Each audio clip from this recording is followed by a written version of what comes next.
Looks to come inside and find one on goal and find the back of the net for Perth. And the Azzurri have come back from 2 goals down to tie it up. Cue the celebrations for the Azzurri.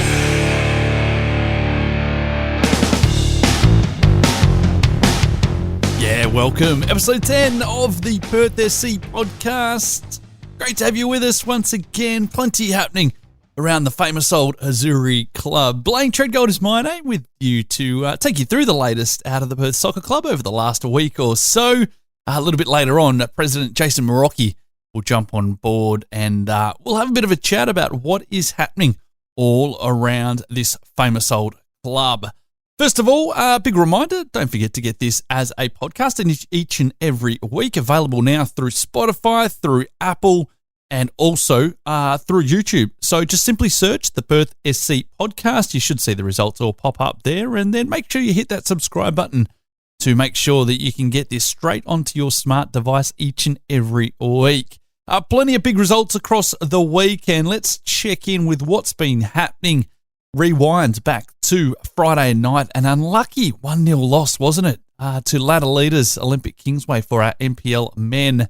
The boys were great, I thought. I thought they were probably a little bit unlucky not to walk away with at least a point, or if not, a win. There was plenty of great contributors all over the park, but unfortunately, a bit of an error at the back, capitalised on by Olympic striker Joe Knowles, saw that 1-0 result.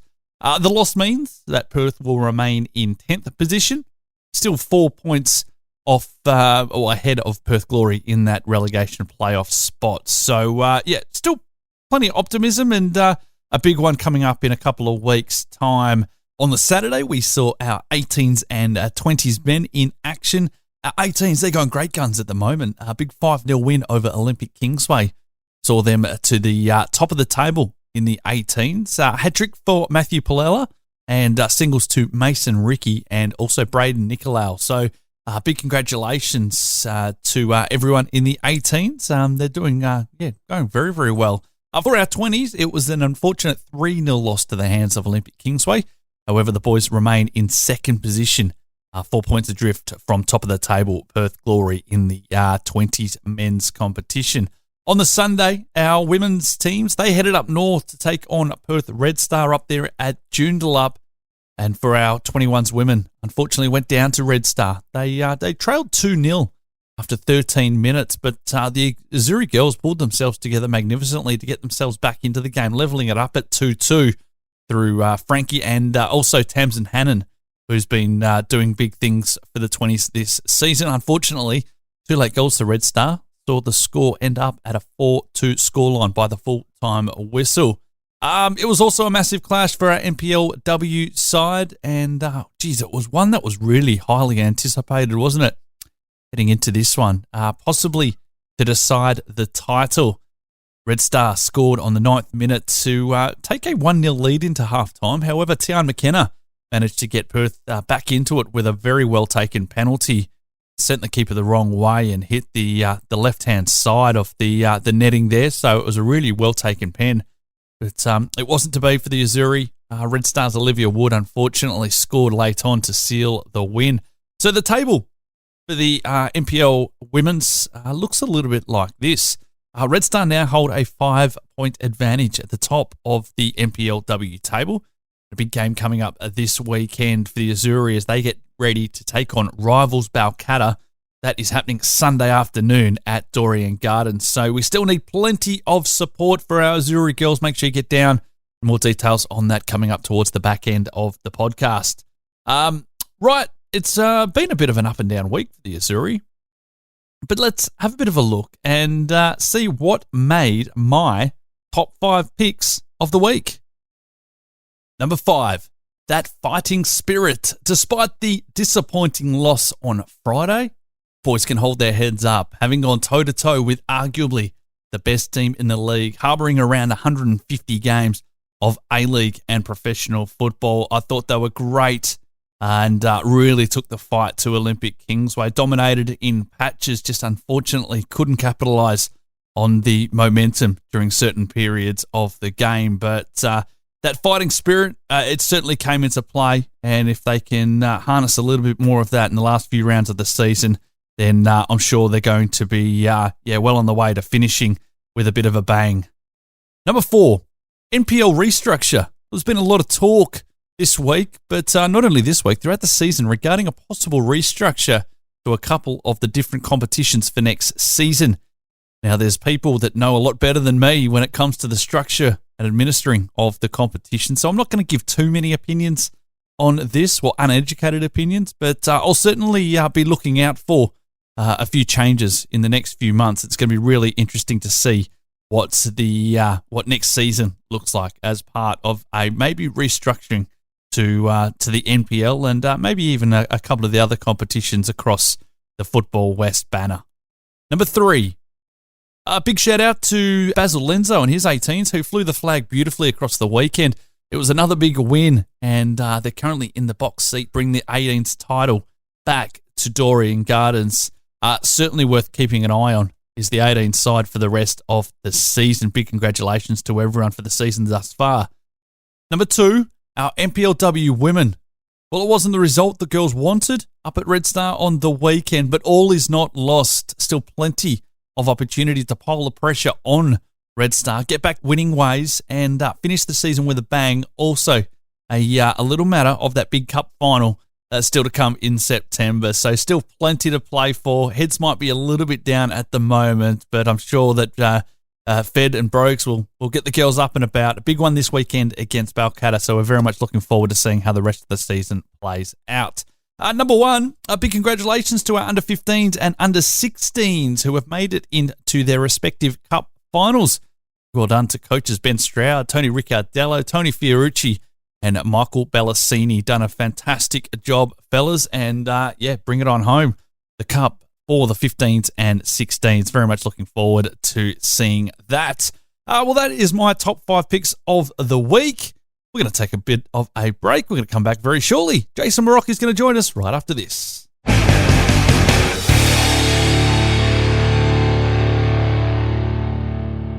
Welcome back to the Perth SC Podcast.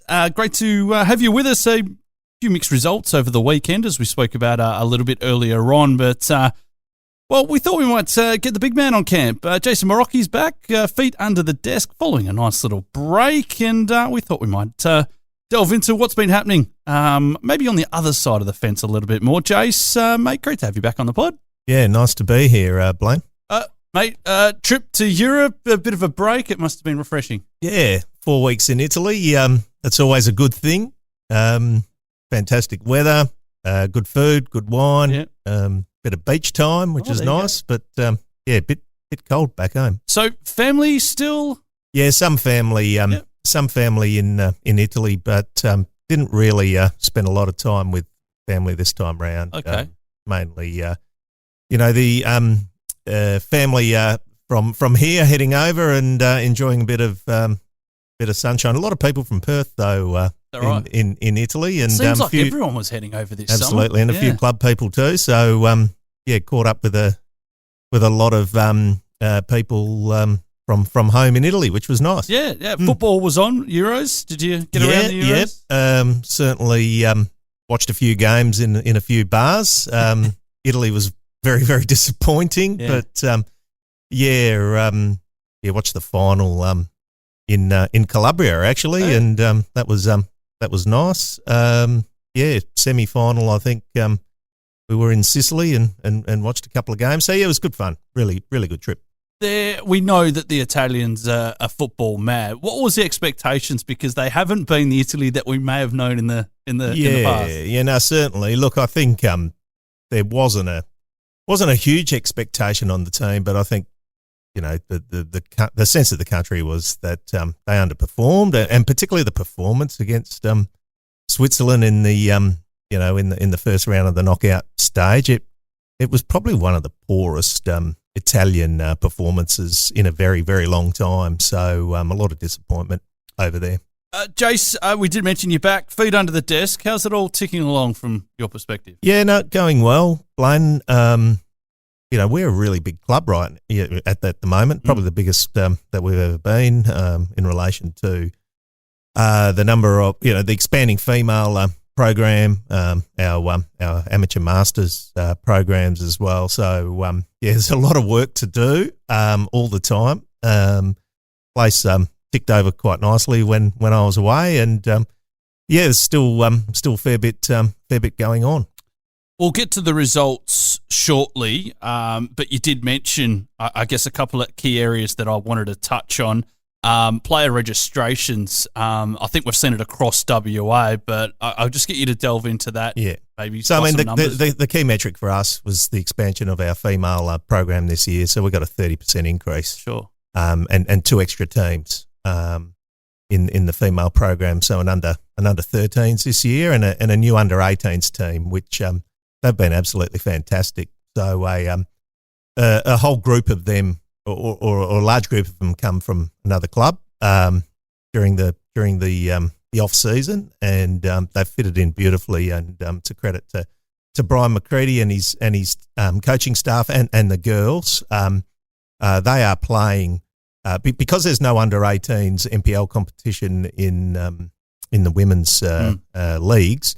They are playing in the State Division 2, I think, and sure. They are on top of the ladder, undefeated. Wow. I think have the two girls are vying for the golden boot in that competition. Wow. So a fantastic addition to the club. Very proud of them. They made it to the semi-finals of the night series as well, and those girls have got a big future. Many of them, and I think it might be a few years' time we'll see them playing for our senior team. So that's what we want to do with the women's program. Have a really strong junior pathway into our NPL first team. So how does that translate, or how does that look as far as resources go? Because, of course, you've got all these new players, but we need a home for them all. We need changing rooms for them all. We need everything else. How's that all coming along? Yeah, so that's the biggest challenge being an inner city club, access to training grounds, and that's a big challenge. We have been successful. You would have seen the announcement recently, $300,000 grant from the state government, which we are using on something we call Project Matilda. And Project Matilda is basically a facility upgrade program. So we are going to upgrade the synthetic turf out the back at DG, which will allow more use, particularly we want to get some more of our women's teams training at Dorring Gardens, and also playing games there, particularly the mini roos that play on the small-sided fields. We've got some money to get some toilet and storage facilities at Beatty Park, which is desperately needed. One of the key concerns that's coming back to the club from parents of the female program is that the girls are having to sort of walk through the Beatty Park car park and into the Beatty Park swimming centre to go to the toilet, right? Because there are no facilities on the site. So we're working with the City of Vincent to put in some facilities there, and we really want to embed Beatty Park as the home of women's football at Perth Soccer Club. I think it's a great venue, close to Dorring Gardens, and something that we want to establish as the home of female football. And then also to put some lights at Birdwood Square. So, which just is the explain where Birdwood Square is for those. Yeah, so Birdwood Square is the park, basically opposite the Brisbane Hotel. Got you. Yep. Yep. So that was a ground that the club used to utilise some time ago. The government is putting in some changing room facilities and that there, and with our grant, we're going to help the City of Vincent put some lighting there. And hopefully we'll come to an arrangement with the council that we'll have some priority use there, and that I think will be another venue which we can utilise, whether it be probably for women's and amateurs, masters, that type of thing. So we are trying to, improve the facilities that we have access to, to expand our programs. And I think, the women's program, we've had a 30% increase this year. I just see that growing, more and more, particularly the way that we've sort of gone about it this year. Danielle Brogan's done a superb job with our first team. We've got some great players in that team that are playing good football. And now we've got the under-18s. So there's a real strong pathway through. We've got some great coaches as well. I think four of our top 5 teams, so from under-14s upwards, we've got 4 female coaches coaching the teams. So that's what we want to encourage, and I'm hoping we attract more and more female players. I know it's something that you've worked on and you work very hard to do, and that's keep up the relationship with the local council and Alison Zamon and I think previously Emma, who was the mayor down there, but also the state government as well. So how are those relationships ticking along at the moment? Yeah, they're good. Alison Zamon, a relatively new mayor, fantastic supporter of the club and sport in general in the local community. And Alison's been fantastic. And to be fair, the whole sort of council, the executive there, have been very supportive of the club and our plans, which is fantastic. And look, in terms of the state government, I think this state government has probably been the biggest friend of football in Western Australia. We haven't had a state government that has invested as much into football than this one. And we have some very strong supporters of football in very senior positions of the WA government. And I think as a whole, the game needs to really make the most of this opportunity because it is very rare that that people at the highest levels of government are supporters of our game, and we should be unashamed about that. Yep. That we've got football people in the positions of power, and we should take advantage of it because that other game does all the time. Yep. They're getting funded left, right, and centre. It's time for us put a stake in the ground and say, well, this is our opportunity, and we should go for it, and we should go hell for leather. And it's interesting too, just to, I guess, bring up a point, there's always been a thought that if you build it, they will come, but we've already had it for a long time, is that drive and that energy and that hunger to get involved in the local game, but it's the facilities that need to catch up. So it's fantastic that we do have a government that recognises that, but also recognises the opportunities that only football can bring in terms of relationships, diplomatic ties, everything else. Oh, absolutely. I mean, our game is the world game, and if you want to, you want to engage with, foreign governments, you want to engage with, new Australians, people who come to this country. You talk football with them, and that's the way to engage them. So massive opportunity, fantastic that we've got a state government that gets it, and there's been some really good investment into the game, and we should get more. Yeah, and that was, I guess, another point I was going to bring up too, was the whole idea that it wasn't following the World Cup, it wasn't about football anymore, it was about women's sport, and I think many saw that as quite disingenuous. Yeah, look, I think other sports are going to try and ride on the coattails of the Matildas, but look, at the end of the day, the money will go where the votes are. Yep. And if young girls are wanting to play football, that's where the money will go. And the AFL sunk a lot of money in the women's football, and good on them. But I don't think the product, AFL women's, is anywhere near the product that the Matildas or the Women's A-League and that sort of thing can put on. So I think we've got a real advantage there, and being very parochial, we should hammer that advantage home and really really push the boundaries and grow the game and attract the government funds and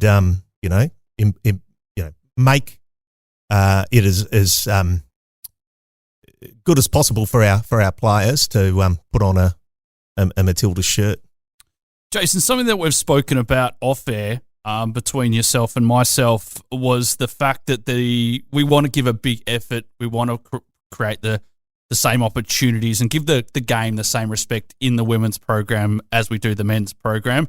I know that efforts have been put in at on your end. How's all that ticking along just to make sure that game day looks exactly the same in bright lights for the women as it does the men? Yeah, look, it's really important. We have a fantastic women's program, and I'm so proud of the first team. I really am. They're great ambassadors for our club.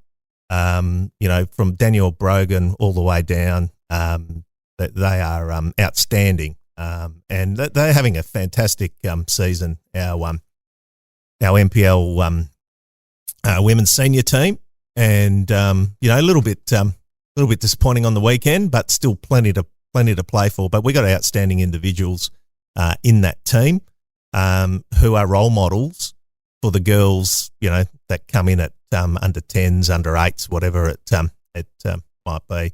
And yeah, rightly so. We promote them just as much as we promote the men's team. You'll even see on our match day programs when we got sort of the men playing on the Friday and the girls playing on the Saturday. We put them both on the on the front of the cover. Our socials, they get the same billing as the men. I think it's extremely important. Absolutely. And for anyone that's listening, if you're getting behind the men's team but you haven't seen the women's team, come down and get behind them because there's some absolute stars out on that pitch too, Jace. Oh, there absolutely is.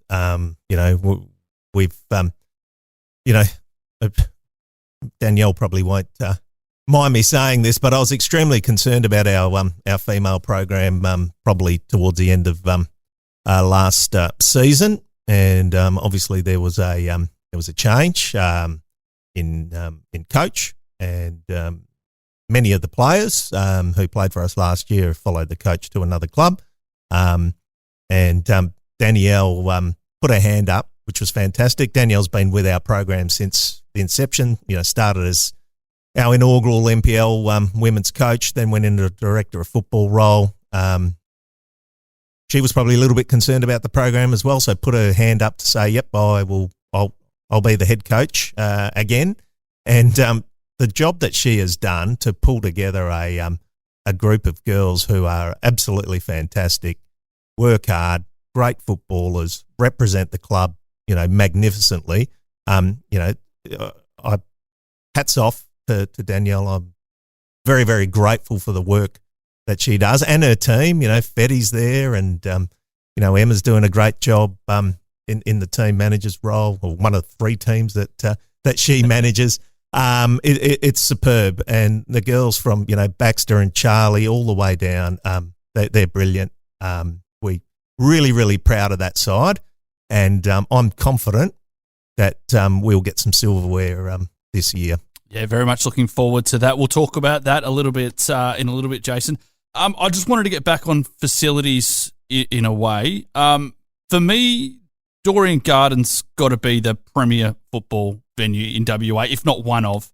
It's a fantastic central location, but it's albeit slightly hidden away. We've spoken about this before too, Jace, about maybe it just amplifying its existence, if I can put it in those terms. Are there any plans to kind of promote or the presence of Doreen Gardens and I guess just really showcase the fantastic facilities that we have here? Yeah, look, there's a lot of work to do there, Blayne. It's twofold. One, there's a sporting side. Yep. So, the back pitches, trying to utilise those, and our main pitch.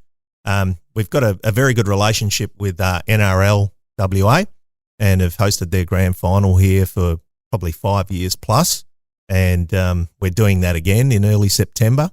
So that's a fantastic relationship and the opportunity to open up the venue to another code.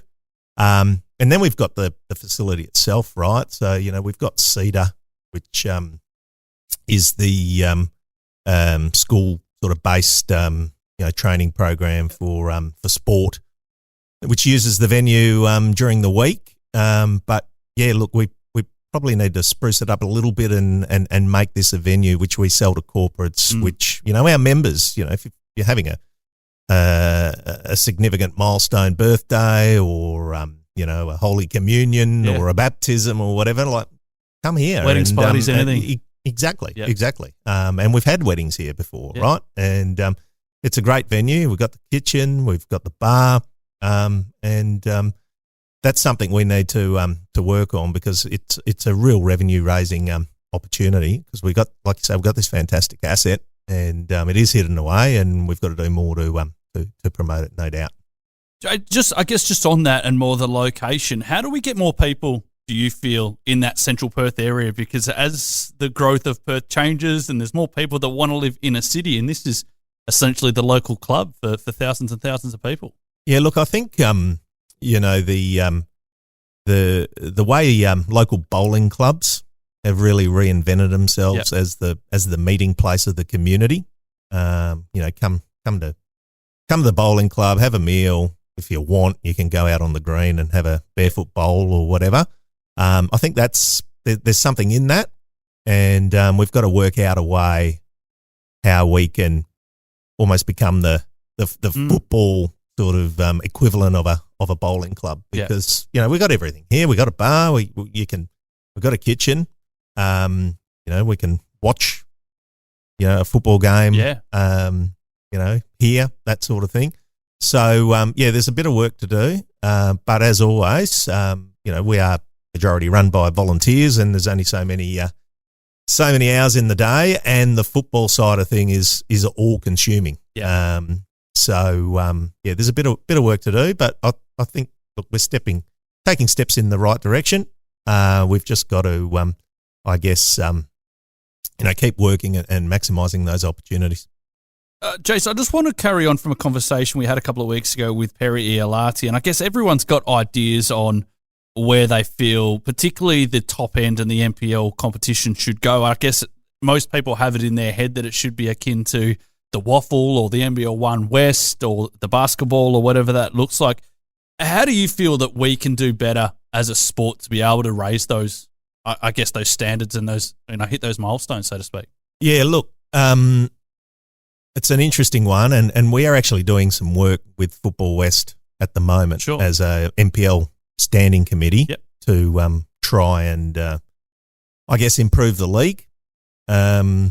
What does that? What does improving the league look like? Is that the on-field product, or is that the match day experience? Is that promotion? What is that actually, or is it all encompassing? I think it's everything, Blayne. On the field, I think there's a view that the quality of the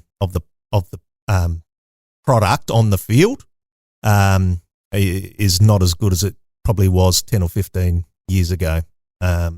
Is there a reason? Is there a reason for that? Has there been structural changes that you feel? To be absolutely blunt, the best players in Western Australia are not playing in the NPL. Sure. Like there will be players in the state league who, because of the NPL rules in relation to PPS and the lack of visa spots in the NPL, there are players that should be playing in the NPL that are playing in the state league, and they're only playing in the state league because of the restrictions to that exist in the NPL, and the visa the visa spots as well. So you've got state league teams that might have 6 or 7 visa players, right? And NPL level there's 2. Yeah. So we've gone down a path to try and develop as many young players as possible. So we're probably a little bit against the grain, and we popped a little bit of criticism from some people about that. But as a whole, I think the quality of the league is on the field is not as good as it probably was 10 or 15 years ago. And these restrictions that have come in from the NPL, and they're dictated to by Football Australia. I think it's just made the league an inferior league to what it was 10 to 15 years ago. And then you've got this, I think, ridiculous situation where, and I'm saying this, we're in in a spot at the minute where we could be in a relegation playoff. Yep. So and look, my view hasn't changed on this since its introduction sort of last year.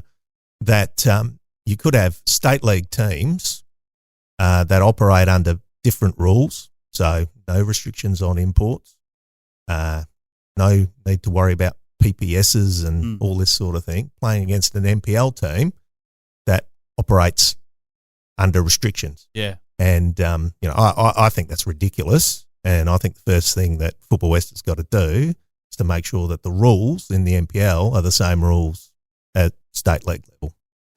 Because, if you're going to have an inter-division playoff, those teams should be operating under the same rules. Yeah. Because it's ridiculous. It's an interesting one. I guess just as part of the conversations that you're having, I mean, fair enough, and I certainly understand if you can't go fully into it, but there has been a lot of rumours for some time that there will be a restructure next season.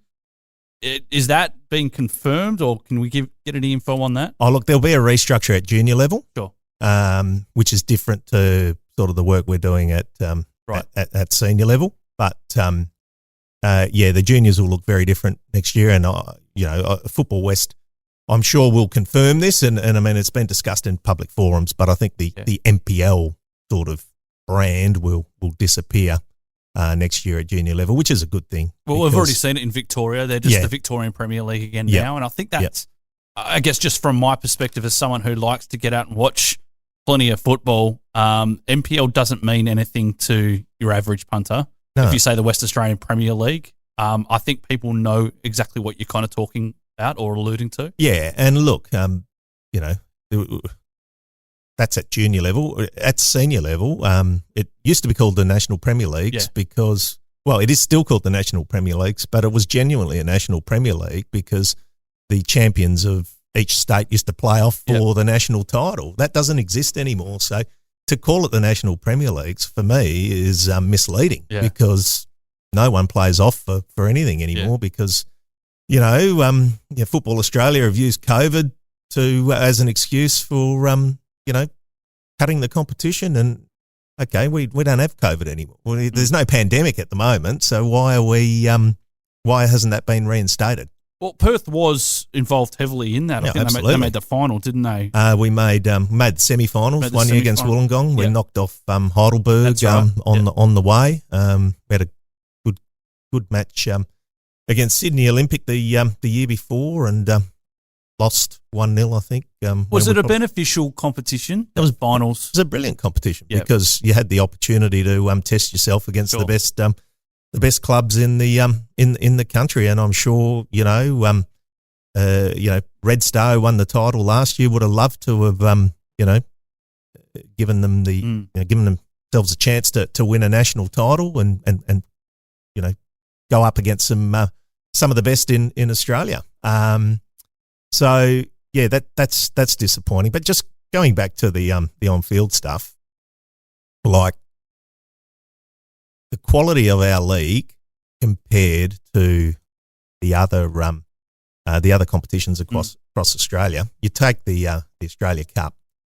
We have not had a club go past the round of 32 since Sorrento in 2017. I think it was. So one team out of numerous attempts.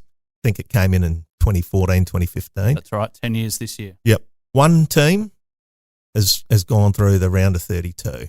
So I think that shows you that we are, falling way, way behind. And you look at states that are comparative to us. So take South Australia. I think, Adelaide City have potentially, I can't remember off the top of my head, but I think they've made a quarter or semi-final. And teams in Brisbane are going well. So, look, I know there's a game tonight. I really hope that Perth Red Star and Kingsway, Olympic Kingsway next week really fly the flag high for Western Australia because we need it. And I think it's a really good opportunity this year. Favourable draw, so 2 NPL teams at home. Hopefully both of those sides can get through to the next round. Absolutely, yeah. As much as there is a coefficient, as much as there is a rivalry, there's a coefficient as well. So definitely. We need to make sure we keep that up. Yep. I just wanted to touch on a couple of other things before we let you go, Jace. You have mentioned the on-field results. It's very unfamiliar territory for this club to be where it is and looking over its shoulder, at least at relegation. Has there been any discussion or thoughts on what that looks like, whether it's a playoff or, heaven forbid, relegation itself? No, not really, Blayne, to be honest. Look, it's been a difficult season. Sure. We were forced into a coaching change in the middle of the season. We've suffered with injury. A guy called Ben Stroud, who I think is familiar to this podcast. An import, fantastic player, and I think he showed on Friday night how good a player he actually is. But he's suffered from injury this year. There's been many others that have suffered from injury. We've had red cards at unfortunate times. I don't want to make too many excuses, but it's been a difficult season. I think the boys played really well against Kingsway on Friday night, and gave a real strong account of themselves. Unfortunately, still went down, but there's 4 games left, Blayne, and destiny's still in our hands. So, and I know the boys are and Kenny and the coaching staff are up for it, and we just got to get some points in the next 4 games and finish the season strongly. And I'm confident that we can get the results that we need to ensure that we are talking positively about the finish to the season rather than the alternative. Absolutely. No NPL men's this week, mate. You taking them all out for pizza or what? I think Aldo and Margaret might be cooking them up something tomorrow night after training. So that'll be if it's Margaret's lasagna, you'll have to add an extra seat at the table because it's top notch. But look, in all seriousness, we've underperformed this year. I think if you spoke to any player, the coaching staff and the like, we have underperformed. So that is disappointing. But what we are confident in is that we want to create an environment here at the club which allows talented youngsters to have a pathway into senior football, represent Perth Soccer Club, and then go to a higher level. Hopefully, we want to have the best we want to have the best environment outside of the A-League here in Western Australia, and we're on the road to trying to create that. Obviously, there's been a few teething problems, but we think that's the right way to go, and we'll continue down that path. And I think if you look at these sorts of things in a short-term window, you'll go, oh, gee, Perth, look where they are. This is a disaster. Let's change path. But I think when we're having this conversation, Blayne, in 5 years' time, it'll be a very different conversation that we're having, and we're committed to that. And I think going forward, we're going to be a real force in that men's program. The women up against Balcatta this week. As you kind of mentioned, it was a disappointing result against Red Star, but huge opportunity this weekend, and I guess to keep the pressure on and just finish with a bang and go into that cup final, with a heap of momentum. Yeah, absolutely. Look, I think from Danielle down, the girls will say they're very disappointed at the performance on the weekend. The first half, we probably weren't at the level where we needed to be. Second half, we got the equaliser, and then I thought we were all over them. We were looking really good, and then we got sucker punched, which is unfortunate. I don't want to be too controversial, but I certainly think that there was probably a penalty that wasn't given, which was carbon copy of the first one, and the ref gives the first one but not the second one, so that's highly, highly frustrating. Yeah. But look, the girls just got to, heads down, work hard and get the results. And, there are I think five games left, and you win the 5, you give yourself an opportunity. Red Star still got some tricky fixtures in front of them,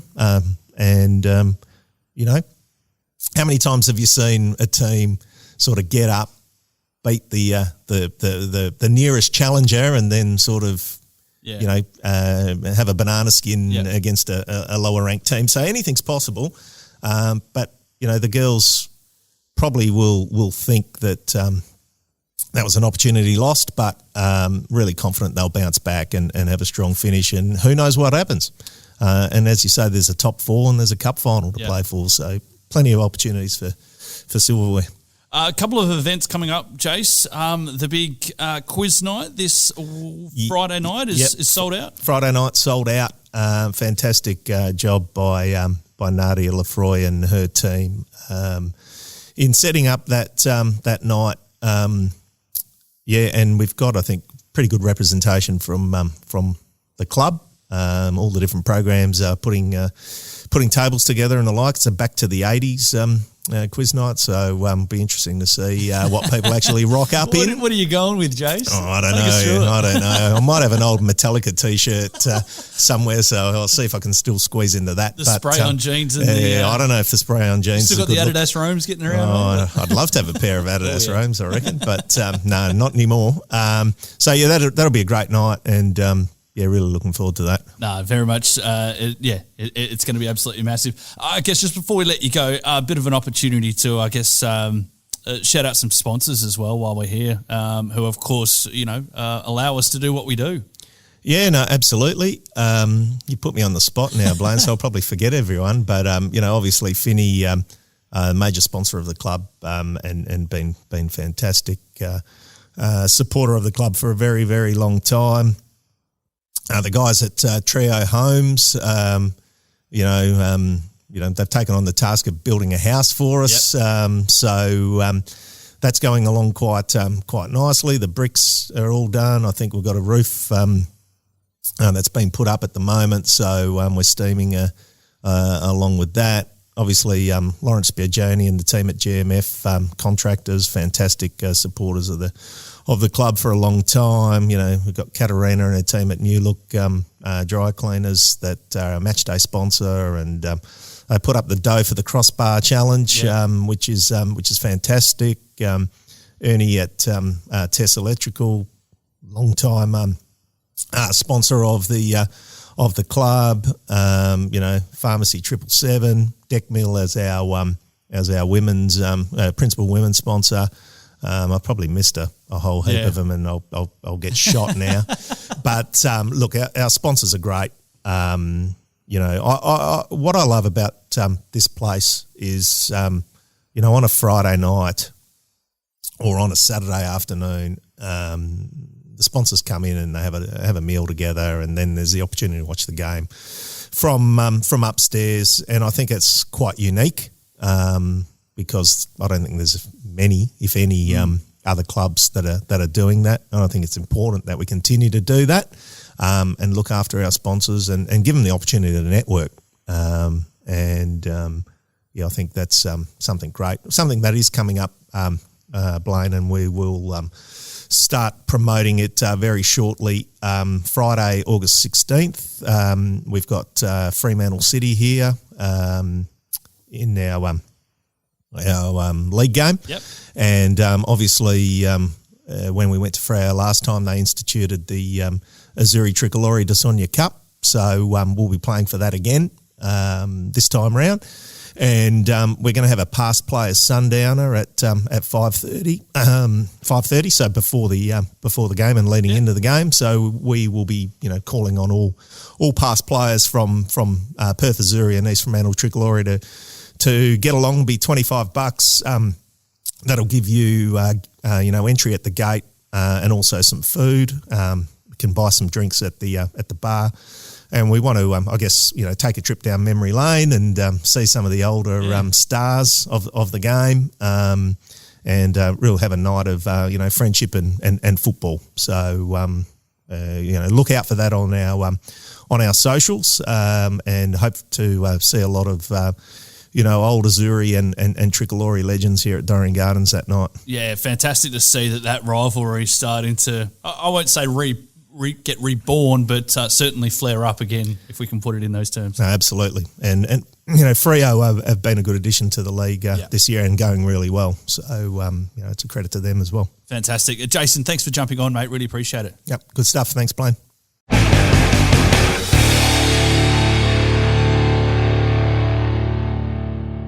Big thank you to Jason Marrochi for joining us on this episode. Plenty happening around the club and, plenty to talk about and I guess what the next few months look like into next year and obviously beyond for the mighty Perth Soccer Club.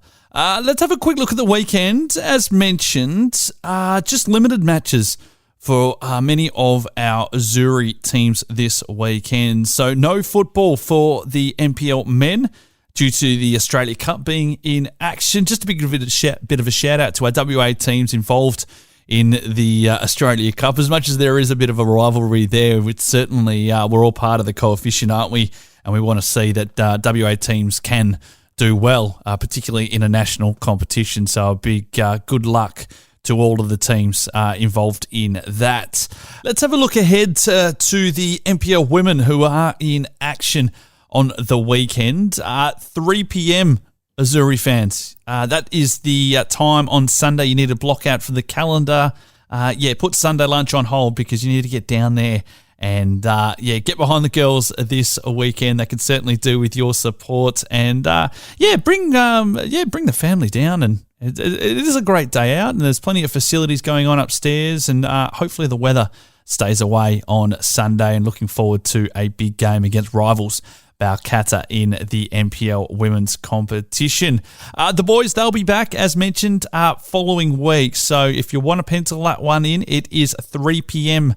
on Saturday. Not this Saturday, the following Saturday against Bayswater. So that is an absolute crunch game for our Azzurri men if you just want to block that one out at this point in time. I'm going to stop waffling on. Been great to have your company. Big thank you to Jason Marrochi. Don't forget to grab this as a podcast, Spotify, Apple, and YouTube. Make sure you check out the socials and see what's happening at the club. And good luck to all the teams this weekend. Come on, the Azzurri.